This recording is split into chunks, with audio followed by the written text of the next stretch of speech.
तो बच्चों, आप सभी का स्वागत है मेरे इस चैनल पर, अर्चना स्टडी पर। तो इसमें हम पढ़ेंगे आज chapter 4 manufacturing industries, class 10th geography का इंडस्ट्रियल लोकेशन टॉपिक। इस चैप्टर के जो पहले के सारे टॉपिक्स हैं वो मैं अपलोड कर चुका हूँ चैनल पर। आप चाहें तो चैनल पर जाकर देख सकते हैं, और नहीं तो उन सभी का लिंक मैं डिस्क्रिप्शन में दे दूंगा। अब शुरू करते हैं हमारा ये नया टॉपिक, इंडस्ट्रियल लोकेशन। तो पहले तो टॉपिक समझते हैं। इंडस्ट्रियल लोकेशन मतलब इंडस्ट्री की जगह, कि इंडस्ट्री किस जगह होनी चाहिए। अब ऐसा तो है नहीं कि मेरा घर पे मन हुआ इंडस्ट्री खोलने का, मैंने घर पे खोल ली, या चलो दोस्त के घर पे खोल लें। तो ऐसा तो कुछ नहीं है। इंडस्ट्री की जगह हम जो देखते हैं उसके लिए हम कुछ फैक्टर्स होते हैं, उनको ध्यान में रखते हुए ही इंडस्ट्री की जगह को सोचते हैं कि हाँ, यहाँ इंडस्ट्री खोलना सही होगा या यहाँ इंडस्ट्री खोलना नहीं सही होगा। तो चलिए देखते हैं वो कौन कौन से फैक्टर्स हैं। तो influenced by many factors. First factor है अवेलेबिलिटी ऑफ रॉ मटेरियल, मतलब कच्चा माल, कि जहाँ से हम रॉ मटेरियल आसानी से ले सकें या जिस जगह पर रॉ मटेरियल पहुँच सके। दूसरा है लेबर, यानी कि काम करने वाले लोग। अब इंडस्ट्री में काम कौन करेगा, तो जो लोग काम करते हैं वो वहाँ पर आसानी से पहुँच सकें, लेबर की पहुँच में हो वो जगह। क्योंकि अगर उसमें दिक्कत आई लेबर को, तो लेबर नहीं आएगी, कोई और इंडस्ट्री में चली जाएगी भाई। तीसरा है कैपिटल, कि जो हम मशीनरीज लगाएं वहाँ पर वो लग सकें या सुख सुविधाएं हो वहाँ पर। चौथा है पावर। पावर माने कि इलेक्ट्रिसिटी की सप्लाई है तो वो वहाँ पे आ रही है रेगुलरली, कट ऑफ तो नहीं हो रही है, या और जो हमें पावर चाहिए तो वो कहीं बंद तो नहीं हो रही है, हाँ रेगुलर सप्लाई होनी चाहिए। फिर है हमारा मार्केट। अब इंडस्ट्री तो हमने लगा ली, प्रोड्यूस करेंगे गुड्स, तो उन्हें बेचने के लिए वहाँ मार्केट है या नहीं है, वहाँ पे उनकी कंज्यूमिंग है या नहीं है, डिमांड है या नहीं है। तो इन सब फैक्टर्स को हम ध्यान में रखकर ही इंडस्ट्री की लोकेशन डिसाइड करते हैं। तो पहला फैक्टर हमारा रॉ मटेरियल, दूसरा लेबर, तीसरा कैपिटल, चौथा पावर और पांचवा मार्केट। अब ऐसा बहुत ही रेयर है कि ये सारे फैक्टर्स हमें किसी एक ही जगह पर मिल जाएं। बिल्कुल, ये तो बस एक 99 में से वाली बात हो गई। तो ये ऐसा नहीं हो सकता है। इसलिए हम ऐसा बात सोचते हैं कि हमें ये सारे नहीं, लेकिन हाँ इनमें से मैक्सिमम फैक्टर्स एक जगह पर मिल जाएं, और जो ना मिले तो हम उन्हें एक जगह पर अरेंज कर लें। ये बहुत ही इंपॉर्टेंट बात मैं बोलने जा रहा हूँ कि सारे फैक्टर्स हमें एक जगह पर नहीं मिलते, इसलिए हम ऐसी जगह सोचते हैं जहाँ पर हमें ज़्यादा से ज़्यादा मिल जाएं, और जो ना मिले हम उन्हें कम कॉस्ट पर, कम से कम कॉस्ट पर अरेंज कर सकें। तो वही लिखा है कि all factors are not possible at one place, selecting an appropriate location is best. जहाँ पर हमें सारे फैक्टर्स मिल जाएं, या तो कम प्राइस पर या ज़्यादा से ज़्यादा अवेलेबल हो। अब जरा इसको और एनालाइज करते हैं। अब इंडस्ट्रियलाइजेशन और urbanisation goes hand in hand. इस लाइन का मतलब क्या है कि जैसे जैसे इंडस्ट्री बनेगी वैसे वैसे उस जगह शहरीकरण होता जाएगा या डेवलपमेंट होता जाएगा। वो जगह जैसी पहले थी उससे कई ज़्यादा डेवलप हो जाएगी। अब इसे समझते हैं ऐसा कैसे होगा। तो पहले आगे पढ़ते हैं। Cities provides market and other services such as banking, financing, transport, labour etcetera to the industry. तो मतलब जो सिटीज़ होती हैं वो प्रोवाइड करती हैं इंडस्ट्री को मार्केट और अदर सर्विसेज, जैसे कि फाइनेंशियल सर्विसेज है, ट्रांसपोर्ट की है, लेबर की है, या पावर सप्लाई हो गई हमारी। और भी अगर कोई इंडस्ट्री को सर्विस की ज़रूरत पड़े तो वो सिटीज़ में आकर चेक कर सकती हैं। अब क्या होता है, जैसे आपने देखा हो कहीं इंडस्ट्री लगी है, बहुत बड़ी इंडस्ट्री लगी है, तो वहाँ पे ज़्यादा से ज़्यादा वर्कर्स होते हैं, काफ़ी ज़्यादा वर्कर्स हैं, लोग रह रहे हैं। अब उनकी नीड के लिए इंडस्ट्री में से तो वो पैसे कमा रहे हैं, काम करने जा रहे हैं, लेकिन उन्हें और भी तो चीज़ों की नीड होगी। अब वो वहीं रह रहे हैं, तो फिर वहाँ पे क्या होता है, और डेवलपमेंट होता जाता है, और लोग आ जाते हैं, अपनी दुकान खोल लेते हैं, अपना सेल करने लगते हैं। अब भाई जब इंसान रहेगा तो हर चीज़ की नीड है, रोटी कपड़ा मकान तीनों की नीड है। तो वहाँ पर और लोग आ जाते हैं और अपने अपने स्टोर खोल लेते हैं, तो उन लोगों का भी डेवलपमेंट होता है। और फिर उससे क्या होता है कि जो इंडस्ट्री के पास का पूरा एरिया हो जाता है वो डेवलप्ड हो जाता है। अब जैसे कि उस इंडस्ट्री के पास सैलून भी खुल जाएगा, सुपरमार्केट भी खुल जाएगा, रेस्टोरेंट भी खुल जाएंगे, तो ये सब खुल जाएगा। तो फिर हम कहेंगे कि इंडस्ट्री ने डेवलपमेंट को अपने पास बुला लिया, या इंडस्ट्री के पास शहर चलकर आ गया, ऐसा हम कहेंगे। जैसा इसमें दिया है ना कि industrialisation urbanisation goes hand in hand, कि दोनों एक साथ चलते हैं, कि इंडस्ट्री गई तो उसी के बाद शहरीकरण भी हो गया, डेवलपमेंट भी हो गया। और अगर कहीं हम देखें तो जैसे शहर है, तो कई लोग शहर के पास इंडस्ट्री लगाना प्रेफर करते हैं, क्योंकि उन्हें शहर में रहने वाले लोग एज अ लेबर मिल जाएंगे। बाकी शहर से पावर सप्लाई और जो हमने सर्विसेज पढ़ी, transport, labour, financial services, banking की या एडवाइस की, तो वो मिलती रहेंगी।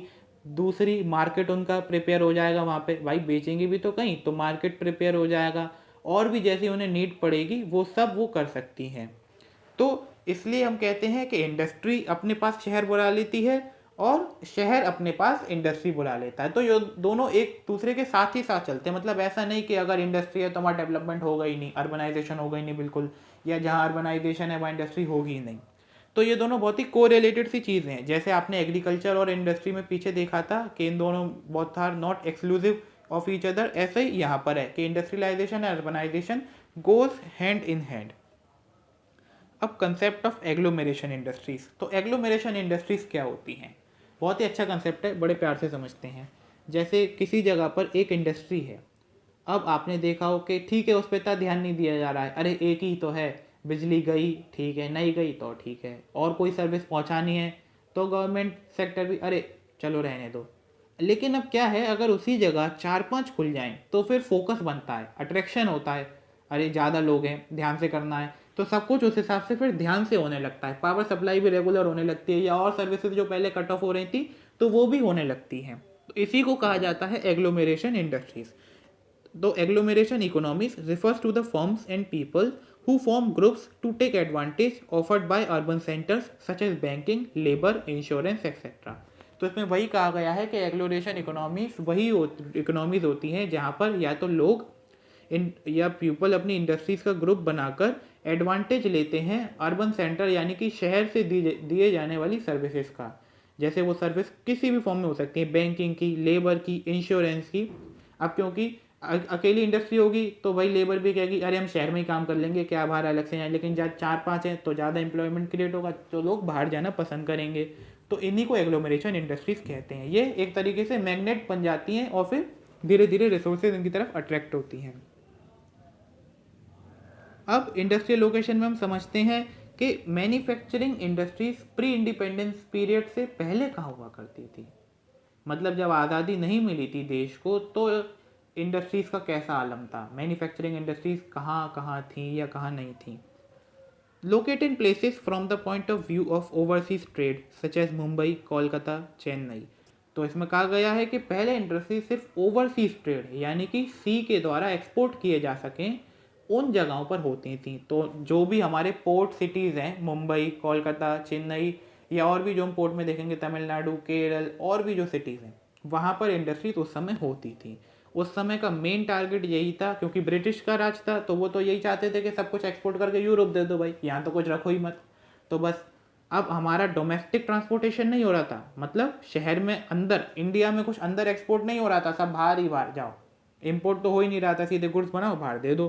तो डोमेस्टिक बिल्कुल भी नहीं था, सीधे एक्सपोर्ट कर देते थे।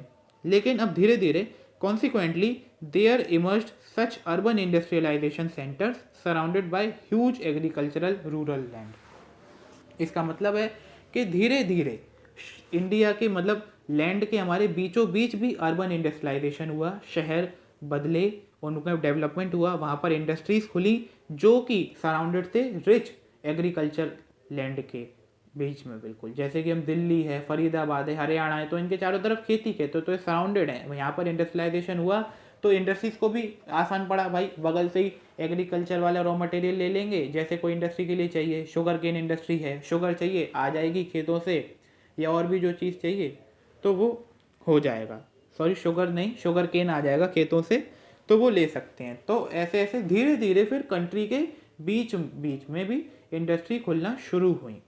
लेकिन ये बहुत बाद में हुआ है, इंडिपेंडेंस के बाद। तब तक नहीं तो हम सिर्फ एक्सपोर्ट करते थे, सीज पर हमारी इंडस्ट्री होती थी, सी पोर्ट सिटीज़ पर। अब जो मेन दो फैक्टर होते हैं इंडस्ट्रियल लोकेशन के लिए रेस्पॉन्सिबल, कि इन दो का होना तो सबसे ज़रूरी है, तो उन दो में पहला है the key to the decision of factory is the least cost, कि कम से कम कीमत।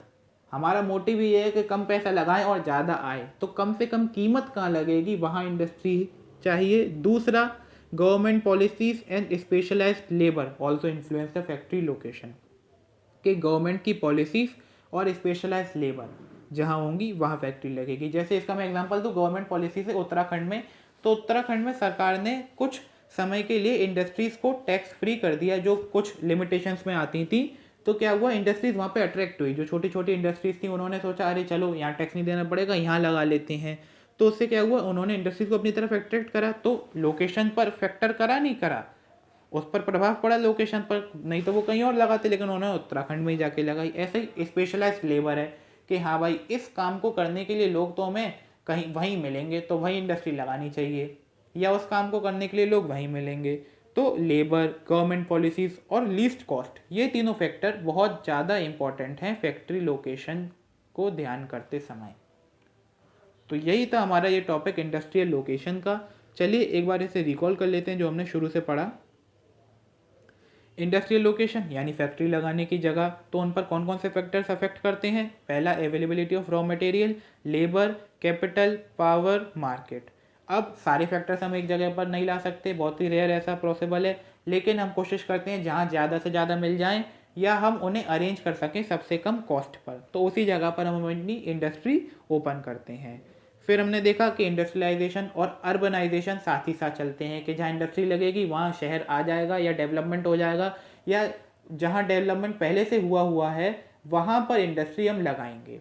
तो इसमें हमने देख ही लिया, अच्छे से पूरा समझा।